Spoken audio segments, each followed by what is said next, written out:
why we didn't do these things, lack of resources, lack of time, maybe lack of intestinal fortitude, whatever it was, we never got around to putting these things in. And so what I'm going to do right now is go through the series of 4 different Grails and show you exactly why they make a huge difference in our game. And the first Grail that I want to talk about is changing the core game. What that means is, well, let's put it this way. For 35 years, we've been playing a lot of Dungeons & Dragons. I mean a lot of them. And when I say Dungeons & Dragons, what I mean by that is the core game of that is basically you pick a class, you go out and kill stuff, and unlock a tech tree of abilities, and we've all done that a lot of different times. So we didn't want to just reboot the lore and reboot the way the world looked and maybe add some new adventures. What we wanted to do was give you a whole new gaming experience that you could discover and explore as you played the game. And so to start that, we're embracing a new concept, which we call multi-classing.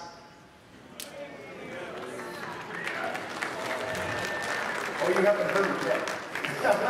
What multi-classing is when you start the game, there's 8 different classes that you can pick from. Each class has a couple of weapons that you can choose and a handful of character abilities that go with it. And then as you go out into the world and you start exploring, as you do adventures and as you talk to different NPCs, you'll find opportunities to acquire new classes, to collect all these different classes that are out there. And there's more than 40 or so classes out there in the world for you to explore and find. And as you find those classes, you can play any of them at any time, and you can mix and match the different character abilities to create a class that's exactly what you want to play. So the more classes you find, the more you can customize your character.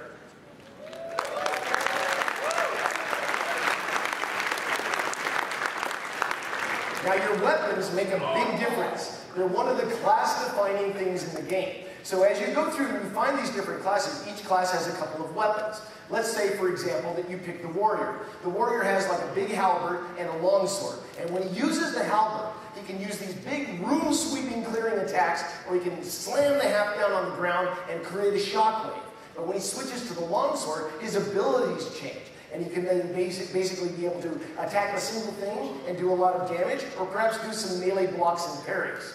So, depending on what class you pick, your weapons will change to fit that class, and the abilities on those weapons are different. So as you change classes, you will also change your core gameplay, and you will constantly be exploring as you move through this game.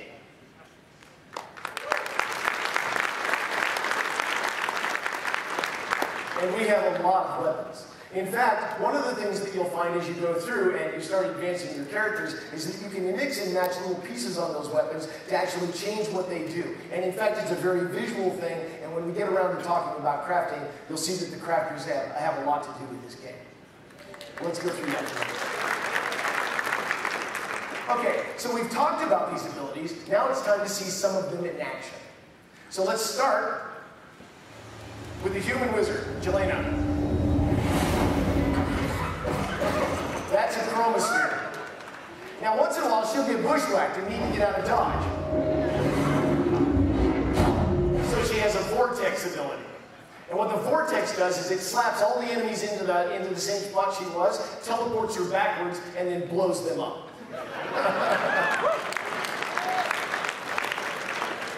Let's take a look at the warrior abilities also, checking with Kishar. Now, Kishar has something I'm going to talk a little bit because he's quite loud. I'm talking a little bit. He has this really cool ability called Unstoppable Force, which is a charge attack. And it looks like this. That's forceful blow. Now, he also has a shield bash, which is great for knocking opponents back in an arc in front of him. It's also handy for sweeping up corpses. So anyway, that's some of the abilities in the game. And so that's the way the dynamic look of the game is, that's the way the special effects look and everything like that. And it kind of ties us over to Grail number 2. Now, Grail number 2 is something we have always wanted to do. As designers and game developers, there's never been a time in my 25 years of building games where we did not have this conversation at least once when we were starting a game. We wanted to be able to blow up anything, anytime, anywhere. So we built the entire world out of little teeny pieces called voxels. And we can literally blow up anything, anytime, anywhere. So the second grail is destructibility, and it changes everything in the game. I'm going to show you some examples of how that looks.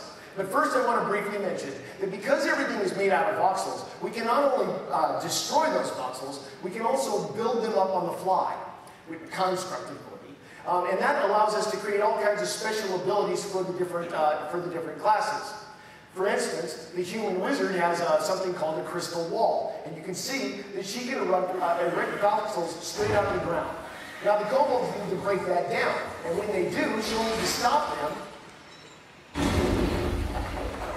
by using upheaval. And upheaval can destroy bridges, you can block staircases, all kinds of different things. Now she's not the only one that can do this kind of thing. In fact, the warrior has one of my favorite abilities in the game called Whirlwind. Now he's going to leap over that chasm and do some damage.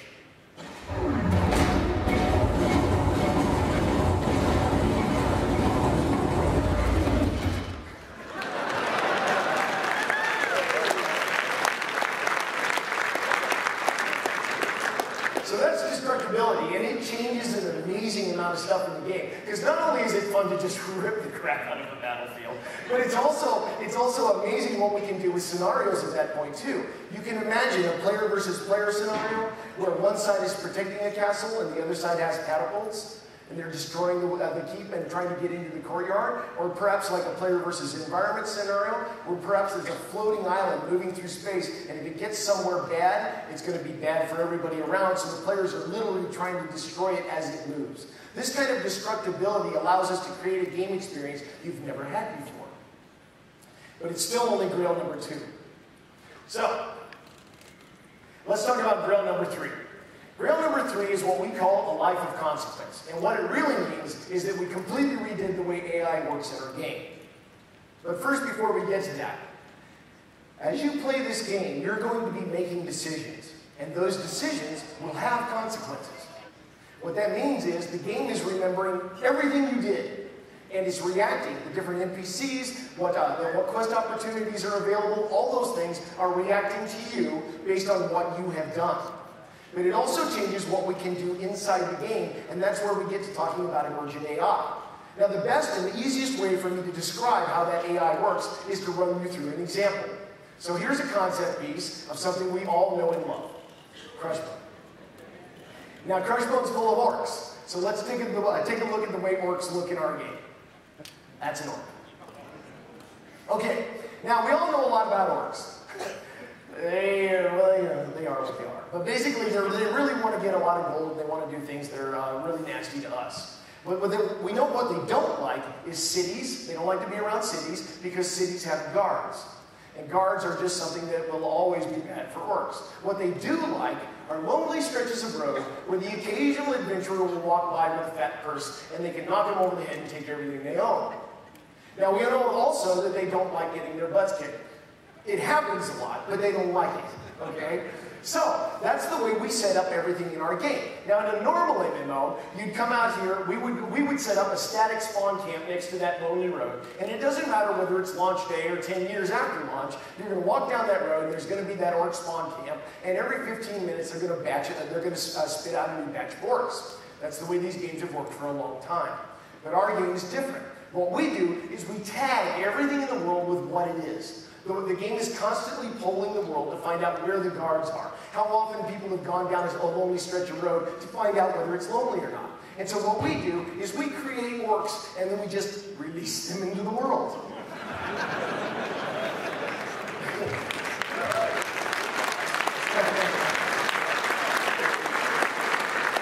And then it's up to the orcs to find the spots that they like.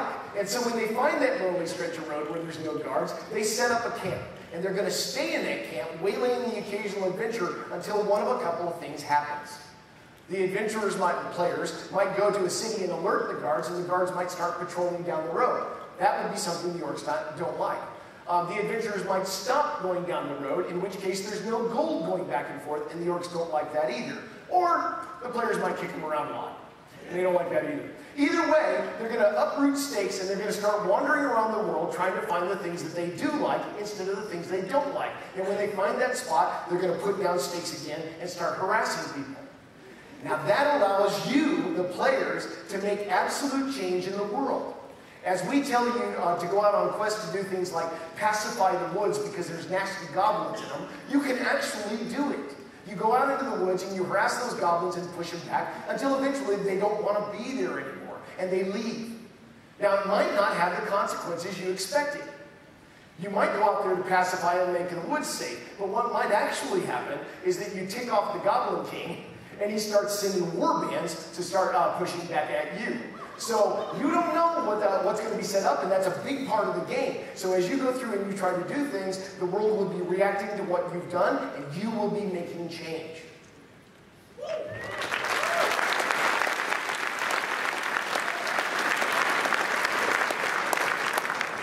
Now that was a lot of talking, so let's see some more action. This is a combat scene where Jelena and Kishar are going to fight against an Earth Elemental.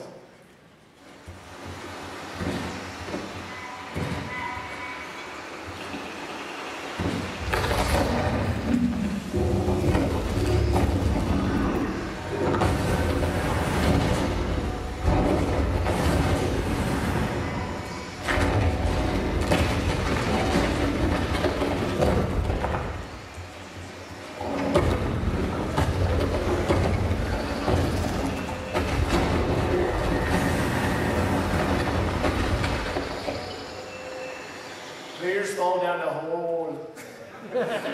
So, okay, what you just saw is actually reasonably common in our game. There's all kinds of different areas where stuff like that might happen because of destructibility. You see, because we're not just building a surface world this time. We're building a world that has many, many, many tiers of depth to it. And in fact, it looks like this. So what we do is we procedurally create. Go ahead.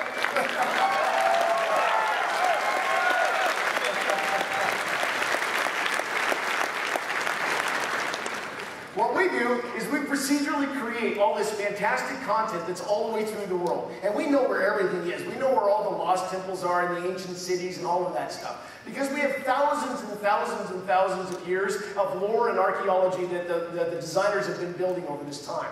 We know where everything is, we have all kinds of lore, and you'll be seeing a lot more of that when you go to the panels.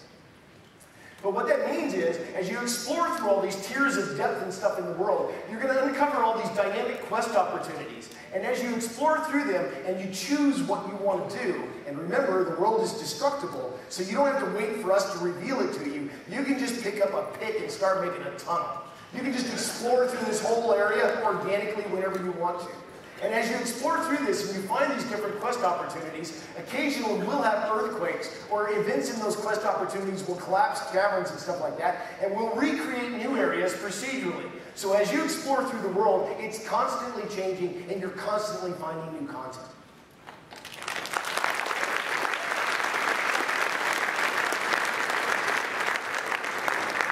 Just as an example of that, let's go back to Kishar and Jelena, whatever her name is, Jelena, and re-get together with them while they're in the center of the world. Now, they couldn't find their way out, so they're just going to basically blow a hole in the crust below, and what they're going to find is a magma chamber.